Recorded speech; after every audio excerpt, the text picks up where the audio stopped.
Thank you, Seattle.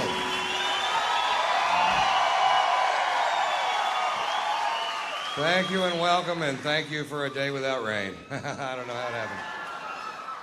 I want you to know that I just got some great news that I'm excited about. I just got a development deal picked up. It's a new reality show. It's an extreme makeover show for middle-aged lesbians called This Old Bull Dyke. We already have a sponsor. Wolverine Steel-Toed Boots has picked it up. We had another title, but the censors nixed it. It was originally going to be called Pimp My Muff. I am staying tonight or this week at the Hotel 1000. I would like to talk for just a second about their toilets. They've got the best toilets ever, man. They're amazing. You won't even believe this if you've never seen one of these things. Number one, the seat is heated. Now, that doesn't sound like a lot, but if you're used to a cold toilet seat and then you sit on a warm toilet seat, it's nice. It like relaxes your bowel muscles and kind of just helps you crap, you know. It's really nice. And then on the wall, there's some buttons, and one of them says rear cleansing and one of them says front cleansing. And there's a diagram of a guy sitting on a toilet with a stream of water shooting up his ass. So I pushed the button, and all of a sudden, I'm that guy.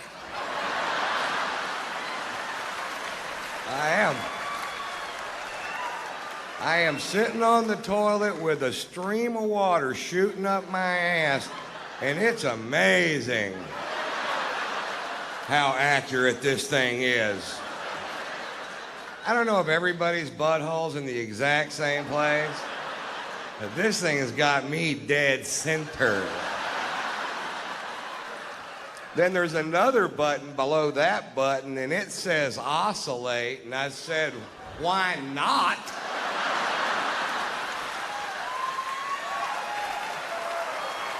Now I have a rotating stream of water shooting up my ass. And it was at that moment that I realized that 50 million gay men can't be wrong.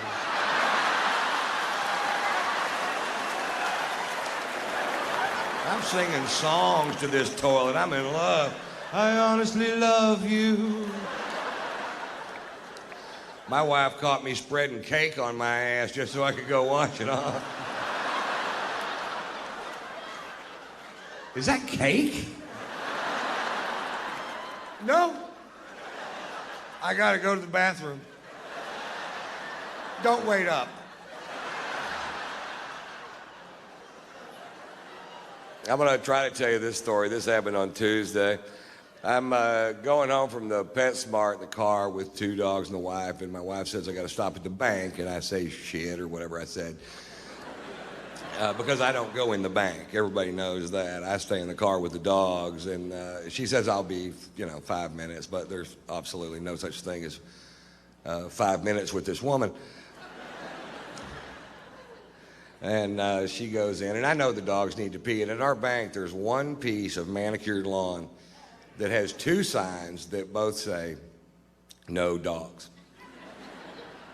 So I took my dogs over there. This guy comes waddling out of the bank with a big scowl on his face, and he goes, the sign says no dogs. I said, the sign's wrong.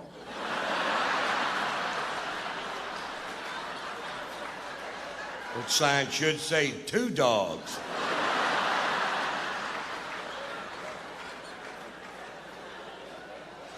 I saw a commercial the other day, and I really don't understand the organization, and I really don't understand who they think they're ever going to help. And it was for a company called www.don'tshakeababy.com. Now, I'm not going to get up here and take a big pro-baby shaking stance, so you can go ahead and relax, Seattle. But I don't know who they're supposed to help, because if you're such an inbred meth head shithook that you would consider shaking a baby, the only thing that's going to help you is a beheading. But no.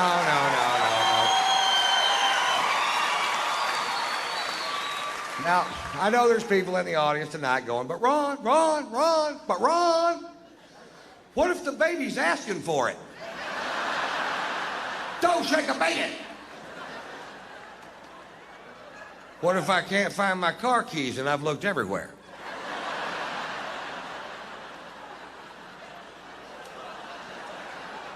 Yeah, even then.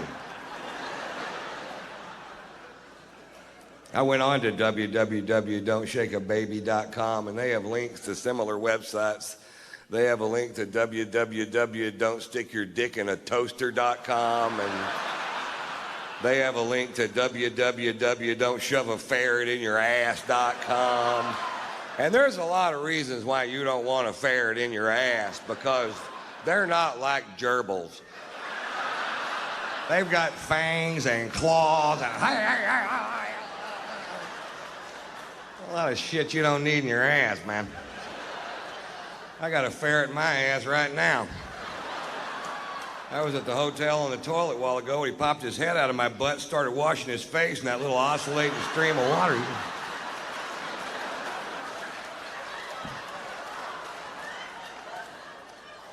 Is that cake?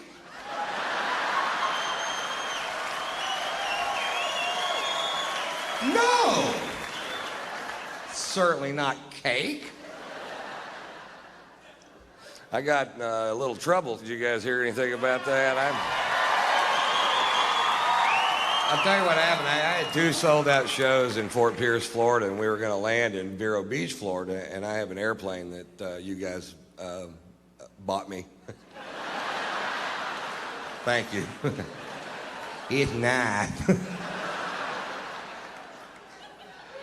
It is really cool. And we land at Vero Beach, and when we land, I look out the window, and there's 3 cops standing there, and which is no big deal to me because cops love me, and so do firemen. And a lot of times I'll get a police escort from the airport to the venue, and this wasn't one of those times.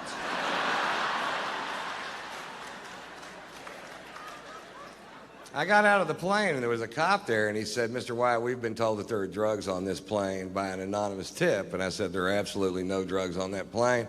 Now, I did have a little bit of weed in my bag, but I wasn't on the plane, so technically I'm not lying to this guy.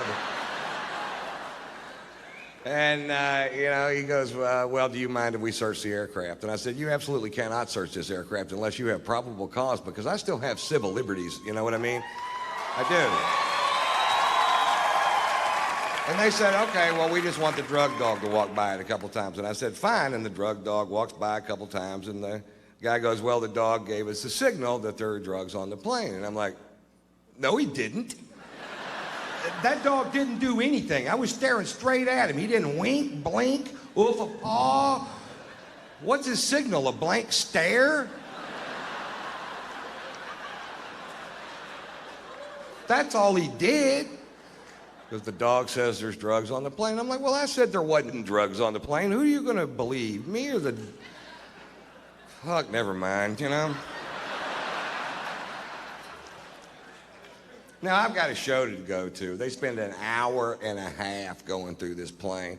An hour and a half, and I'm just sitting there going, "Oh, come on."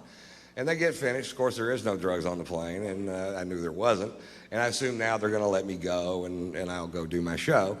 And I was like, "Well, that's fine, whatever." And then they go, "Well, now the dog needs to sniff that bag on your shoulder." And I was like, "Ruh-roh."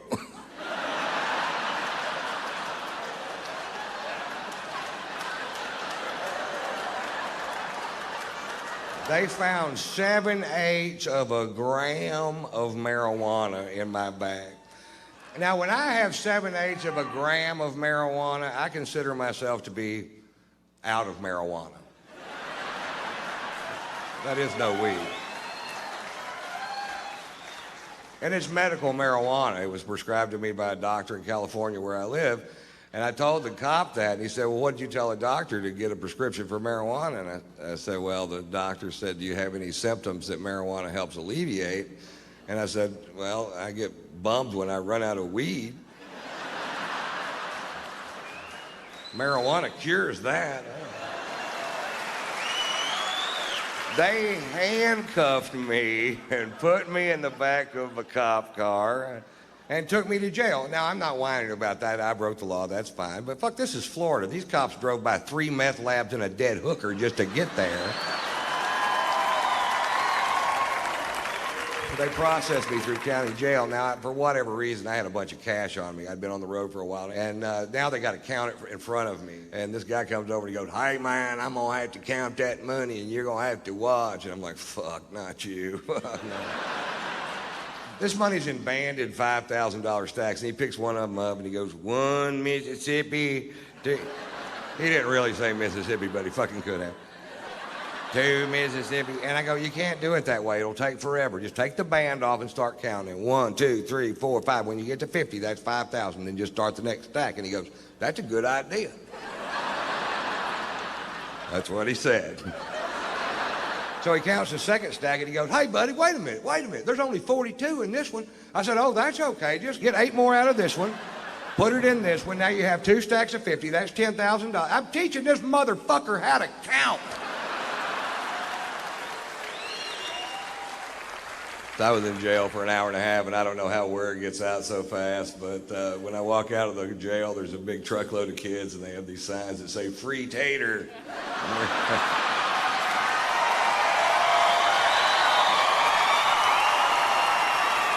But there are certain modes of transportation that have come along with that moving sidewalk in the airport. You know, I could see if you get in the airport, get on the thing, and it takes you right to the gate, then that's convenient, you know? But it's not. It's just in the middle of nowhere, one little section of the airport. Like a little ride in the middle of nowhere. What's that serving? What's that? I mean, it's fun because it's moving, so if you're moving while you're like the bionic woman. You're flying past people on the ground. The hard thing is adjusting to walking again once you get off. Trying to find your pace. What about those people who get on there and then they just stand on there? What's that about? Thank God they're on there. I don't know how they get anywhere.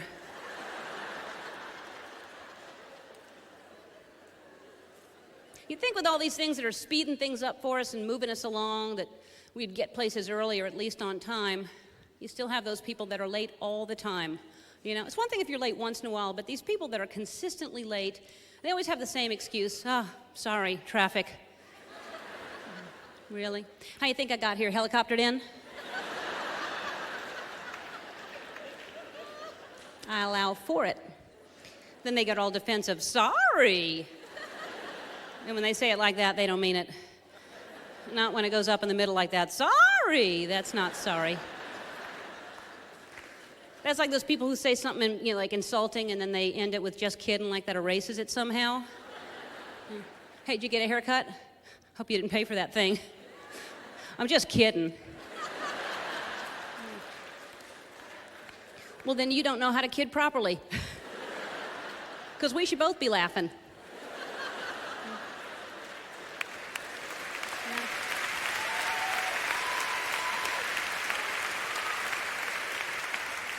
I find a lot of people don't know how to kid properly. People don't understand the definition of kidding, you know? Like you tell somebody something sad, that my dog of 17 years just died. You're kidding. No. As funny as that is, I'm not.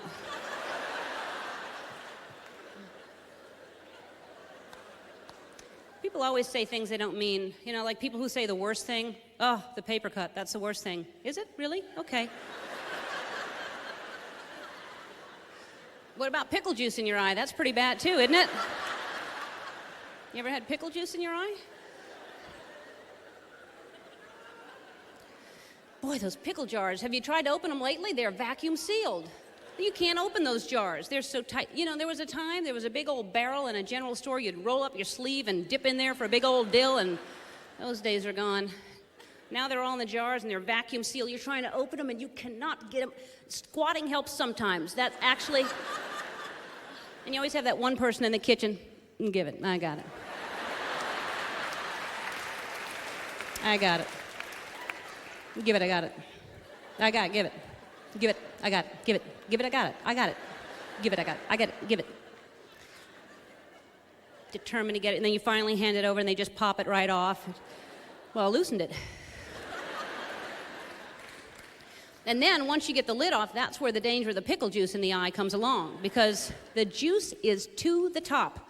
They're not kidding around with that juice, are they? Man, that juice is up there. And the pickles are packed in there like, I wish they packed potato chips the way they pack pickles. Right? It's all air. There's just 6 potato chips once you get the thing opened. Pickles are packed in there like sardines, which, by the way, if you've opened up, are not packed as tightly as pickles. That expression should change. So now,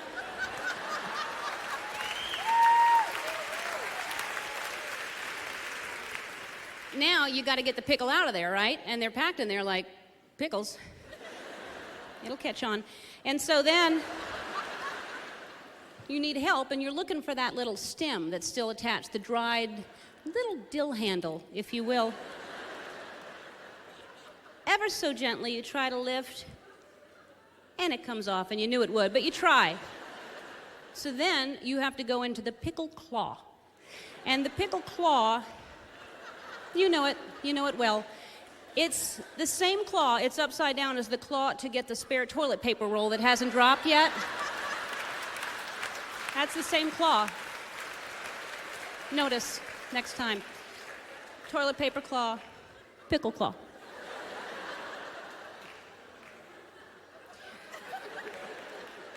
Then once you get the pickle out of there, there's pickle juice in your eye. And I'm not saying it's the worst thing, I'm just saying it's bad. The worst thing is trying to get into a brand new CD. Am I right? What has happened with the packaging of CDs? These are angry, angry people, these CD packagers.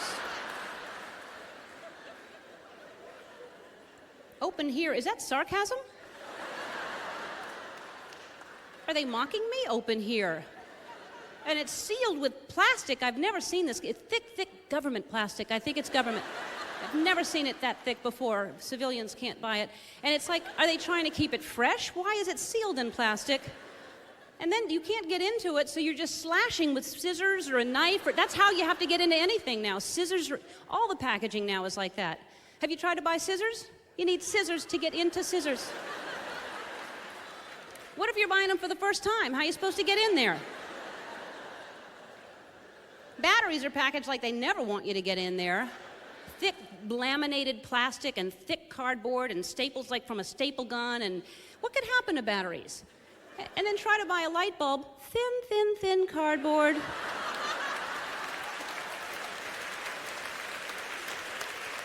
Open on both ends. What do they think? Oh, they'll be fine.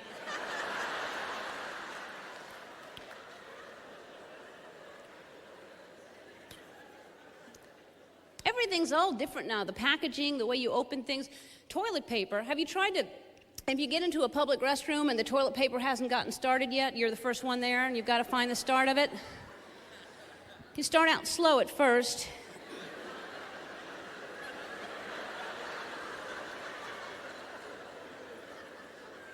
Surely I've gone around once or twice. Then you go fast. Maybe the wind will open the flap. Maybe I'm going the wrong way, and you go back. Then back to this way again. And then finally you find it, and it's glued down. They're gluing the first flap down. Why? So now you're trying to lift it, and only a quarter of an inch comes unglued. The rest stays glued, so now you're pulling, and you've got a 5-foot-long, quarter of an inch strip that you just keep pulling. And I don't want a streamer, I want toilet paper. This is no time to celebrate. Then you're trying to get it started, and there's a groove out of one side, and the whole rest of it is fully intact, so then you just shove your finger across, wasting most of the roll, trying to start it anew, which never goes evenly across. Then you just start clawing at it like a wild animal. Jesus, I just want toilet paper. God, I could just...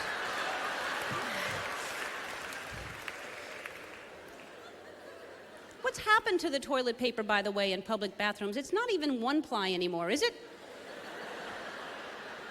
It's a sheer suggestion of what toilet paper used to be. It's an innuendo, a ghost, it's like prosciutto. It's so thin. And then because it's so thin and it's on that huge cheese wheel size roll, it's like a spare tire roll of toilet paper.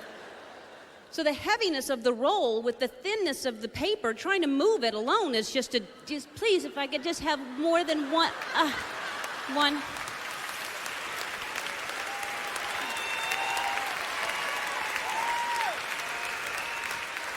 I just want, please just give me one. One.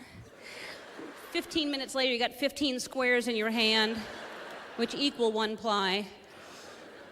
And then they're making things easier that don't need to be made easier. You know, these toilets that are flushing automatically now, which I'll decide when I'm done.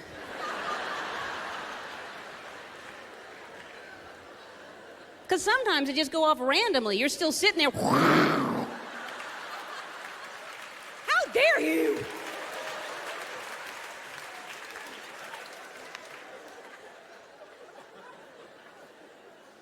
Because then they don't go off when you want them to. You're standing up, you're just staring at the toilet. You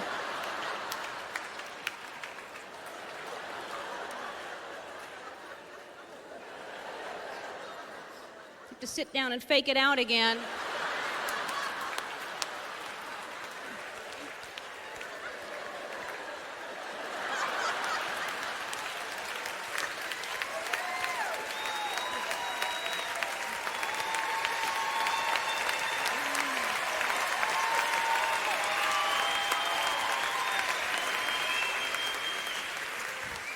Then you gotta wash your hands. You have no control over that either. You go to the sink, it has to see your hands first underneath. And then it decides how much water you need also. It gives you a certain portion. You don't know how much you're gonna get, so you're like a little raccoon under there, just...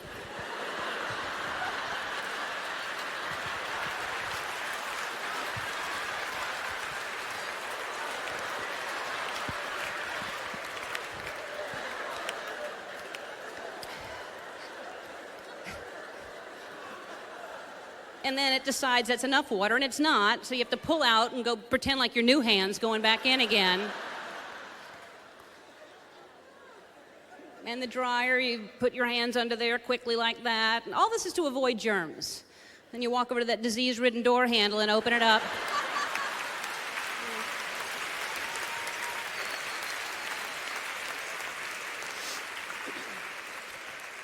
Back to that bowl of mixed nuts you're sharing at the bar.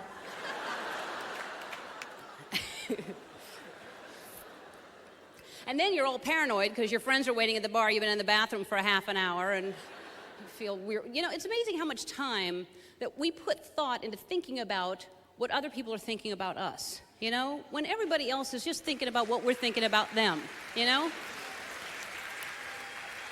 We are so comfortable with that uncomfortable feeling that we just get so used to it. Anything, you know? If somebody's... How many fellas out here with a thick one with them tonight? Make some noise. Where you at?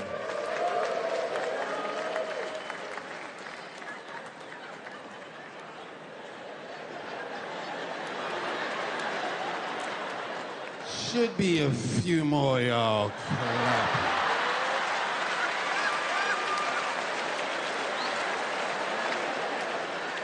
You know I can see you, right? I'm gonna ask one more time before I start pointing niggas out. How many in here with a thick one tonight? Make some noise. Oh, okay then. All right then.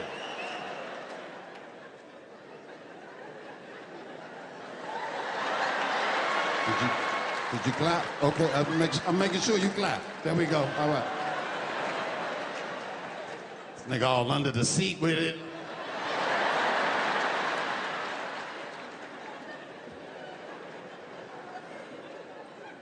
You ever take a thick woman to the hood? That shit's stressful than a motherfucker. Them hood niggas don't give a fuck you with her. They be circling that motherfucker like.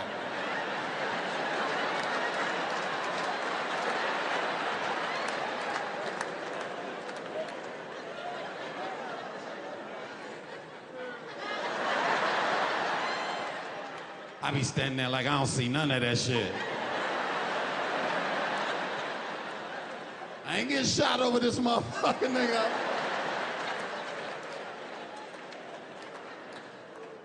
Putting their dick all on her thigh and shit. You just gonna let them do that to me? I'm gonna take this call, I'll be right back.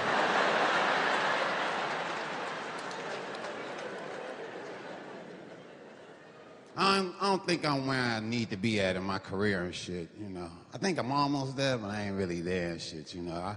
I can tell I'm not there because I still got a flyer guy.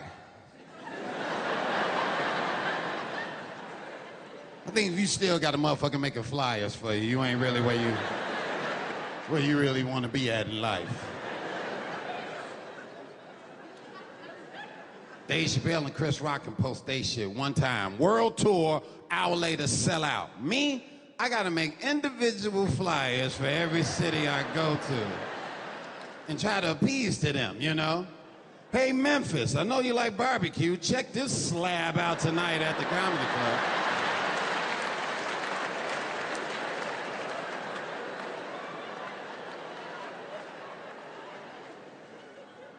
Man, some nasty motherfuckers, boy. We are. You know what we do when we go pee? Any toilet we see and we get to it, if it's something on the inside rim of that toilet, we gotta piss it off.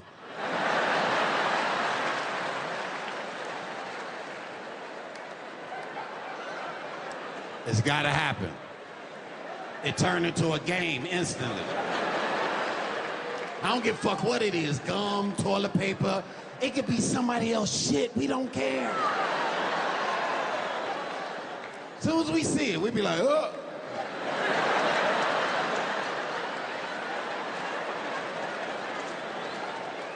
We don't move, nigga, we froze right on that spot, pissing. When you run out of piss, you be mad as shit, like, no, no, no, no. I lost. Let me go get another beer.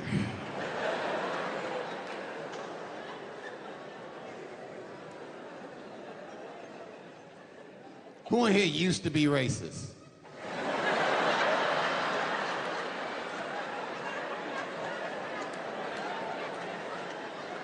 Niggas in here like, used to be. Still is, nigga.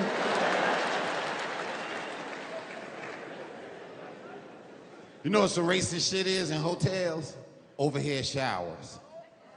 You ever check into a hotel and they got that motherfucker to come out the ceiling straight down? That's some racist shit. Yeah, they ain't thinking about niggas. No, they not. They thinking about white folks.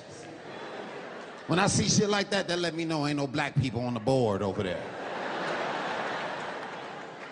If it was, it'd be one nigga like, I don't know. This shit here coming straight from the ceiling, man, niggas don't want that. Water hit our hair first, then the rest of our, no. White folks like that. That make them feel like they in a rainforest or waterfall.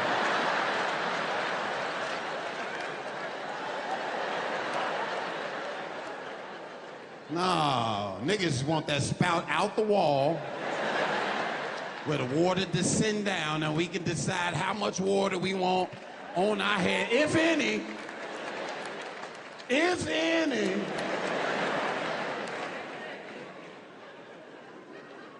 Oh, those straight out the ceiling shit. Now you got motherfuckers washing up like this in that motherfucker.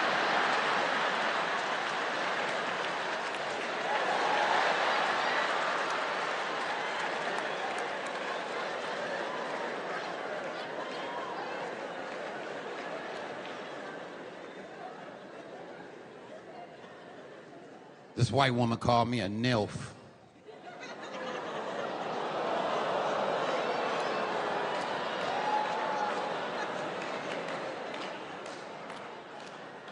I was like, bitch, I'll never be your neighbor.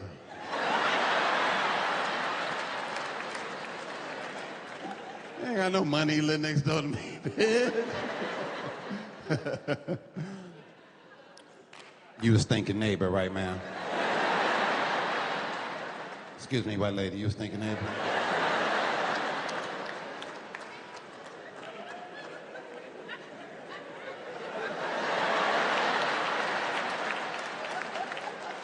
you like to answer the question or get fucked up? You want to answer the question or get fucked up tonight? Which one? You want to answer the question? Answer. Neighbor? All right, there we go. Appreciate that.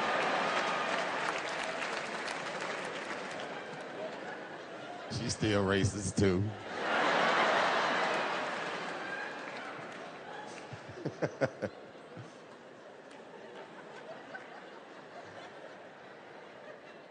You ain't black to me unless you got a case of water on the floor at home.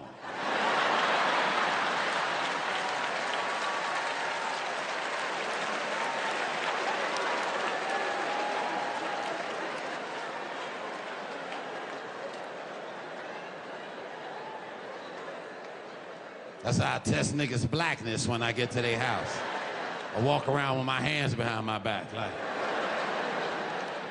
can I see your pantry, please? Or laundry room, they the same, I think. That case of water be dusty to the motherfucker. Niggas never drink that water, boy. Be using it as a stepladder now and shit, nigga.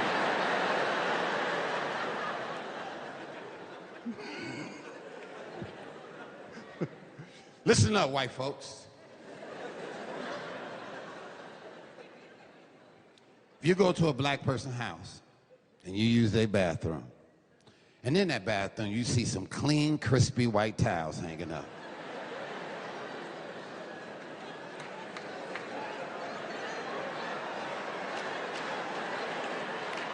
You bet not touch them motherfuckers.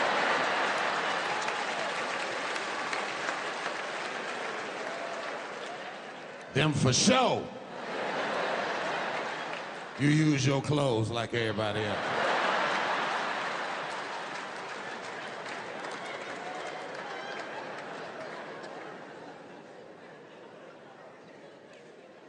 Tonight, fellas, when you go home with your girl and y'all about to get it in and get it popping and shit like that, and she want to get all the way naked, don't let her get naked. Don't let her get naked. No, no. This could be your wife, whoever. Don't let her get all the way naked. Tell her to keep them panties on. Yes. Something about a pair of panties on, man. Make you feel like you ain't supposed to be doing this. Or like you ain't got enough time. Yeah, tell her to keep them panties on, goddammit. And just hook them motherfuckers to the side. A nice hookening, just. Yeah. Catch her at night when she brushing her teeth at the sink, you know, before she go to bed. That's if yours brush her teeth at night. Oh, don't do that. Don't do that. There's a whole bunch of you good night hoes in here right now. Wrap your hair up. Good night.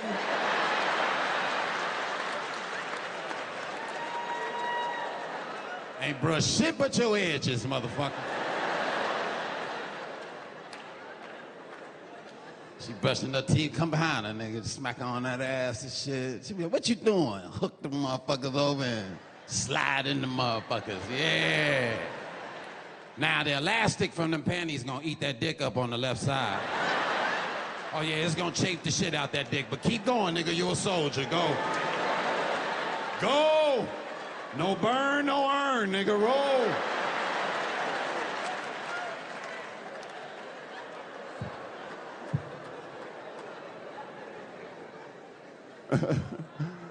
I got some jokes I'm gonna read for y'all real quick.